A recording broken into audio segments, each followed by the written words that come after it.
Thanks for joining us on this edition of ARIRANG News. Live from Seoul, I'm Lee Ji-yoon. With hopes of turning the page, President Park Geun-hye is reshuffling her office. She started that off by nominating a new prime minister this morning. Our presidential office correspondent Choi You-sun starts us off.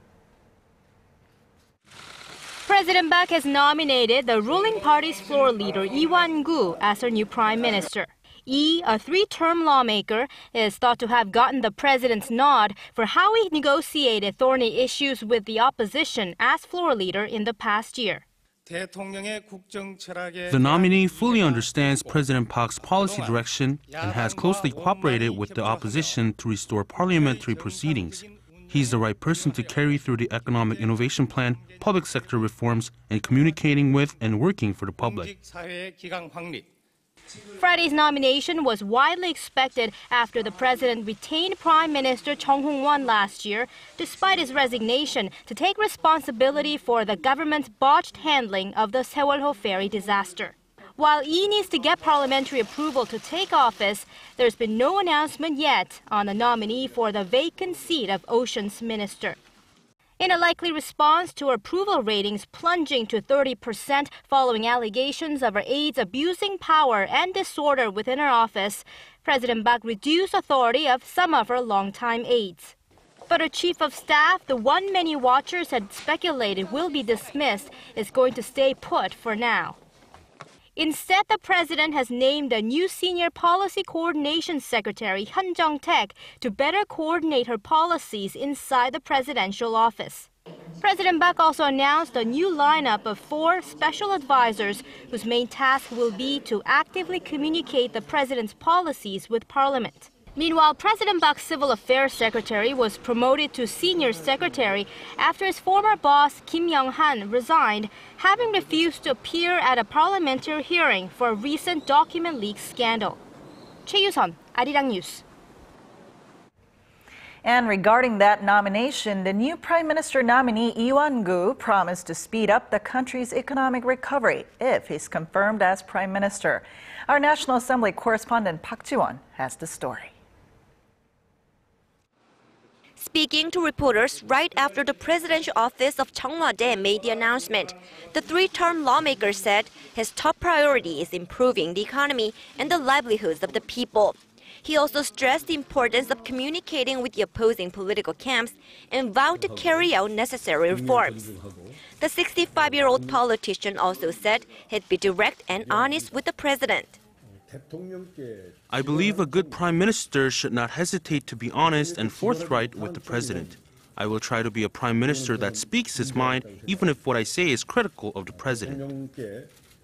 The main opposition New Politics Alliance for Democracy welcomed the nomination, complimenting the seasoned politician's mediation skills and willingness to communicate with opposing parties. Those are skills Lee has demonstrated since last May in his role as the conservative ruling party's floor leader. It was under his leadership that a highly controversial special compensation bill for the victims and bereaved families of last April's Seoul I ferry passed the National Assembly earlier this year. In a meeting Friday afternoon, interim opposition party leader Moon Hee-sang cautioned the prime minister nominee to be aware that his role has changed. You were a good negotiating partner from the opposition party's point of view. Now you're no longer our negotiating partner. You'll be the subject of harsh criticism. The main opposition party stressed that it will thoroughly verify the nominee's abilities and qualifications at his confirmation hearing. Park Ji-won, ARIRANG News. Meanwhile, the U.S. House Foreign Affairs Committee is trying to impose tougher sanctions on North Korea. Committee Chairman Ed Royce said Thursday that the committee will introduce its legislation on the sanctions to deprive the Kim Jong-un regime of hard currency. The decision follows a recent cyber attack on Sony, which the FBI has concluded that North Korea was behind. Royce introduced a similar bill last year, which passed the House but failed to pass the Senate. The committee also seeks to expand sanctions on Iran to pressure the country to stop developing nuclear weapons. Hot on the heels of the surprising news that North Korean leader Kim Jong-un is thinking about visiting Russia in the spring, it seems that the two countries are also stepping up their economic ties. With more, here's our Connie Kim. North Korea and Russia may be further boosting their economic ties. The South Korean daily Chosunilbo reported Friday that Pyongyang and Moscow are pushing to launch a $30 billion project. Under the plan, Russia would rebuild North Korea's aging power grid and transmit electricity to the north. In exchange, North Korea would give Russia metals such as gold and copper. Experts say the new deal would be a win for both countries. About 60 to 70% of North Korea's electricity is reportedly leaking from its power transmission facilities. And analysts say Russia will benefit by making use of natural resources that are under export sanctions by the European Union over the Ukraine crisis. Last year, the two countries agreed on a $25 billion project to repair the North's railways. North Korea and Russia's move toward greater economic cooperation comes amid signs of improving diplomatic ties between the two countries. On Wednesday, the North Korean leader Kim Jong-un gave a positive signal to Russian President Vladimir Putin's invitation to an anniversary event in Moscow in May. If Kim accepts, it'll be the first time a North Korean leader has not chosen China as his first overseas destination since the Korean War. Insiders say, however, it'll take time for Pyongyang and Moscow to expand their bilateral ties. Economically, the trade volume between North Korea and China was 65 times larger than trade between Pyongyang and Moscow in 2013. Connie Kim, ARIRANG News.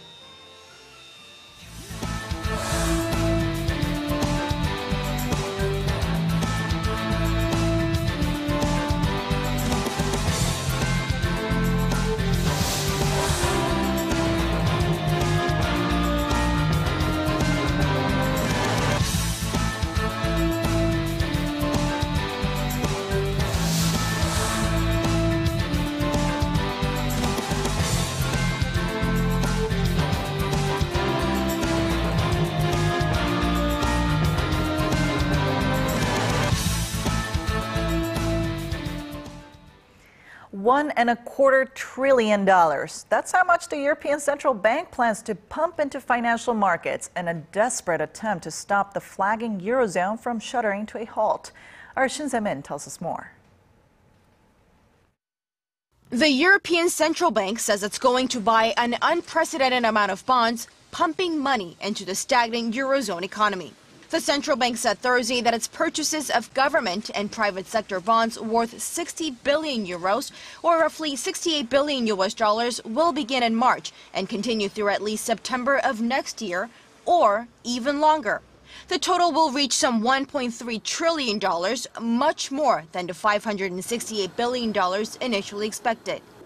Speaking in Frankfurt on Thursday, ECB President Mario Draghi said the central bank would also keep Eurozone interest rates at 0.05%. The decision comes as the Eurozone is showing signs of growing into a deflationary spiral. It's hoped the massive stimulus will improve the bloc's sluggish exports and channel more investments into stocks. Not everyone is happy about the decision. German Chancellor Angela Merkel, for instance, wants countries like Greece and Italy to tighten their belts and stick to their original economic reforms. Two things are part of this: a willingness to show solidarity, which we will continue to show, coupled with a willingness to take responsibility, which I am sure will continue to be shown by Greece. The ECB money will also include some existing programs. Greece will be included under a bailout program, but with some additional criteria, as such countries have worse economic conditions.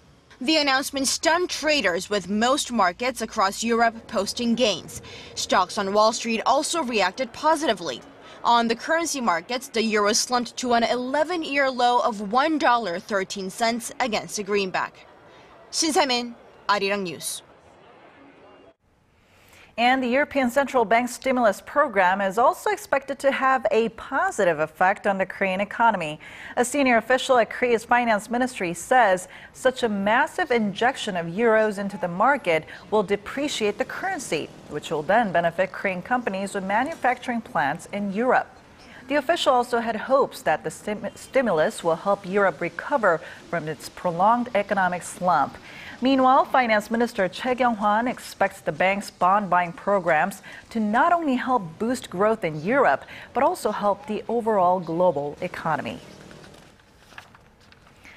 The Korean economy grew at its slowest pace in more than 2 years in the fourth quarter of last year, setting off alarm bells among economic policymakers here in Korea who have been pouring all their efforts into trying to boost growth.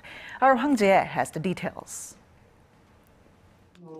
There are signs that Korea might be falling into a low-growth trap, with the Bank of Korea saying the economy grew 0.4% in the fourth quarter from a quarter earlier. That marks the slowest pace of growth since the July to September period of 2012 and 5 straight quarters of growth below 1%. The central bank attributes the slowdown to a drop in exports hit by the slowing Chinese economy, which makes up 26% of all of Korea's exports. Due to sluggish exports, output in the manufacturing sector also contracted for 2 straight quarters in the October to December period last year. This is what we'll keep an eye on. With the country's traditional growth engine exports looking like they're losing momentum, there's no good news on the domestic front either. Private spending grew a mere 0.5% in the fourth quarter, slowing from the 1% growth posted in the previous quarter. For all of 2014, domestic consumption grew 1.7%, the slowest pace since 2009 when Korea was hit by the global financial crisis. Still, the central bank says the Korean economy is on a recovery track, pointing to some exceptional factors like a fall in government spending that dragged down construction investments by more than 9% in the fourth quarter from the previous one. But experts express concerns that the slowing growth could turn into a long-term trend stemming from structural problems like the snowballing household debt. Asia's fourth largest economy grew 3.3% in 2014 from a year earlier, an uptick from the 3% growth posted in 2013, but far below the 4% growth the central bank forecast a year ago. Hwang Ji-yoon, ARIRANG News. And the red-hot demand for imported cars here in Korea seems to be getting hotter by the year. The Korea International Trade Association says the volume of auto imports rose by a staggering 44% last year from the previous year to more than $9 billion. That's more than double the amount from 2011. In particular, German cars BMW, Mercedes-Benz, and Volkswagen shot up by around 46% last year. Imports captured a near 14% share of the Korean auto market last year, up 2% from the previous year. Imported cars have been in demand in Korea during the past decade, except in 2009 because of the effects of the global financial crisis. In the final part of our special series on startups here in Korea, I got to sit down with Lee Han-ju, founder of global accelerator called Spark Labs, to discuss challenges ahead for startups. This company has helped 30 startups to go global by linking them with Silicon Valley and other partners, and also providing funding, mentoring, and office space. Let's take a listen.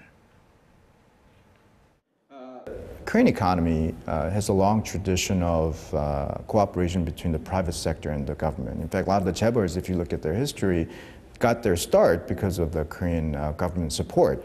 However, what I see is that there's not enough support yet towards the early stage startups. And early stage startups are probably the riskiest form of investments. But it must be done because that's where the innovation and that's where all the excitements and that's where the next 10 years of Korea will be defined by. I know the government is planning to do more. It's a matching program where private sector VCs like us make a selection and we say we're going to invest in this company and the government comes in and do a matching program. So it's a co-investment. So I think that's a great idea because the private sector guys are probably good at selecting the winning ideas, and the government can bring their muscle and actually help to accelerate that growth. Then there must be some improvements that could be made, though, in the current system to better help startups. So what's your opinion on that? Take one example of fintech.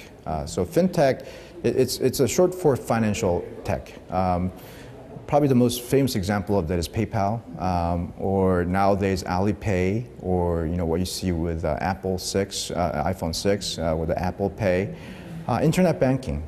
A lot of that you don't see in Korea yet, and that's because of some of the financial regulations that are in place. But it's time to rethink those. Otherwise, Korea will be left behind. There's a huge revolution happening around the financial industry. Technology revolutionizing the way people pay, way people exchange money, and that's a big business. You know, financial industry is a huge business, and Korea should not be left behind simply because we cannot imagine how to redo the regulation. So I think Korea needs to become really, really aggressive in terms of redoing the regulation around financial industry so that we could also have innovations around fintech. What advice do you have for future startups or for those considering to start one but really can't because they don't really have that courage? Just do it. Having gone through all those thought processes, there comes a time when you have to pull the trigger. I think we as a society needs to take a risk. For example, I think Korean moms need to become a little more tolerant of their kids trying a startup. Working for big corporations is not the only way for your children to succeed. Becoming a doctor and lawyer is not the only way for your kids to succeed. In fact, they can make a big difference by starting a startup. So do it, take risk, but if you're going to do it with the right frame of mind.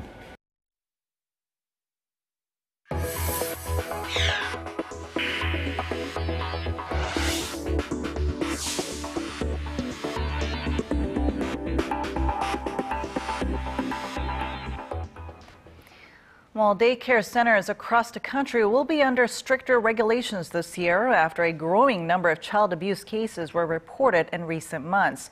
And the government also plans to encourage parents to take care of their children at home by increasing financial support for moms and dads that decide to do so.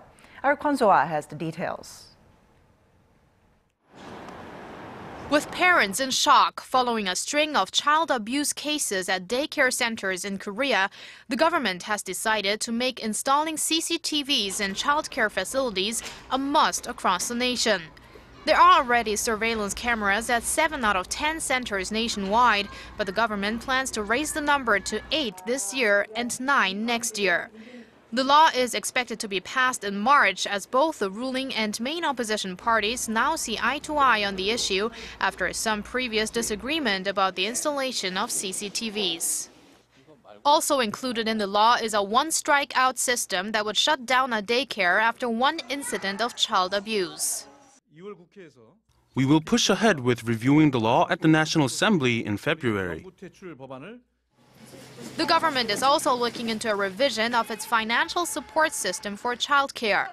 Under the current system, people caring for their child at home get half the financial aid as those sending a child to a daycare center. That's why even full-time housewives use daycare, as they feel they would lose out if they didn't. But these days, with more women in the workforce, demand for the facilities is skyrocketing. We will monitor whether people are sending their children to childcare centers when they don't need to, and if that is the case, we will make adjustments. Homemakers have reacted negatively toward the plan, saying it seems to undervalue non-working moms.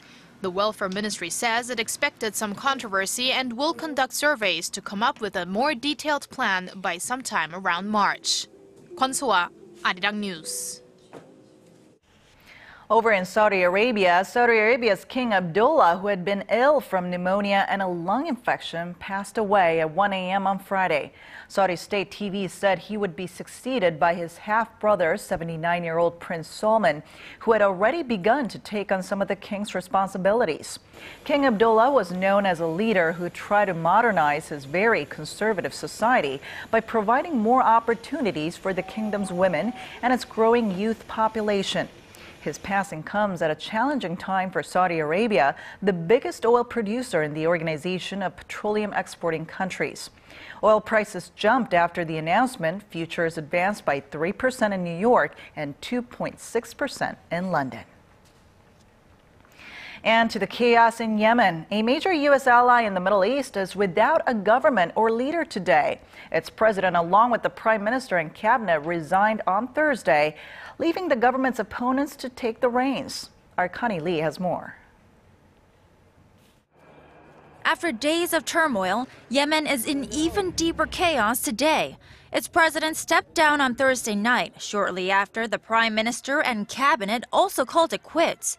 The resignations come a day after President Abid Mansur Rabu Hadi and the Shiite rebels known as Houthis signed a tentative peace deal. Under the deal, the Houthis, a minority group which has felt marginalized in the primarily Sunni country, agreed to pull their fighters out from government institutions in exchange for greater political power. However, even after the deal, the Houthis continued to occupy key parts of Yemen, including the president's residence, which was seized on Tuesday. The country, now without a leader, is of great concern to the United States and its allies. Yemen has been a key ally in the fight against al-Qaeda in the Arabian Peninsula, which is, according to Western intelligence, the most dangerous branch of al-Qaeda.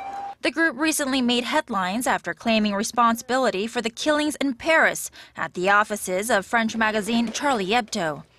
On Thursday, the UN envoy to Yemen has called on the rival groups in Yemen to uphold the earlier agreement to share power and to avoid the violence. I call you all to have wisdom and national spirit, give priority to the national interests of Yemen, and use dialogue and political action to resolve any of political disagreement away from violence, extortion, and procrastination. The U.S. has also responded by reducing its embassy staff there due to safety concerns and said it's still assessing what a leaderless Yemen means for the West. However, the State Department added that its top priority in Yemen remains as the effort to fight terrorism. Connie Lee, ARIRANG News.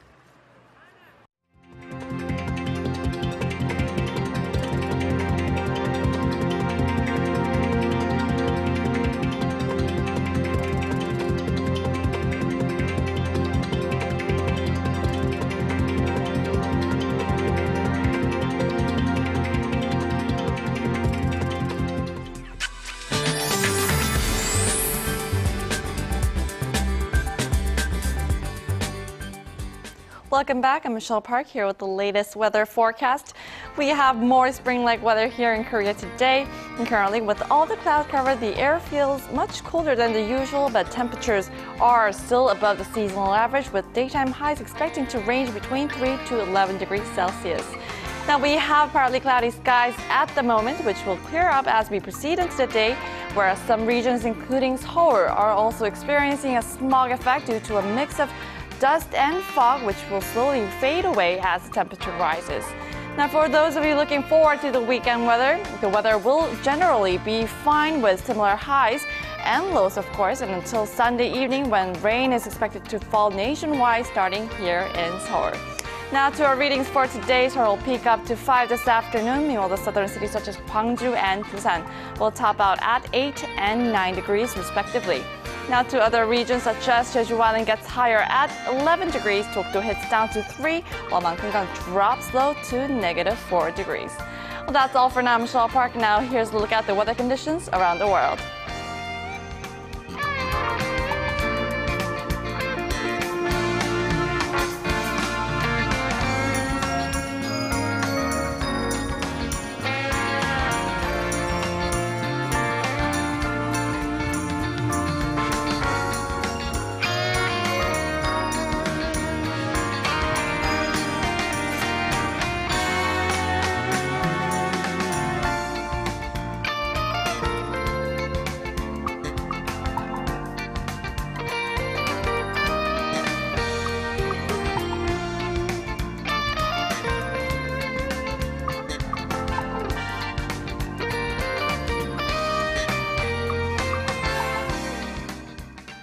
For those of you here in Korea, do enjoy the spring-like weather today. All right, that's all from me. But I'll be back with Daniel Choi at 6 p.m. Korea time with the latest updates.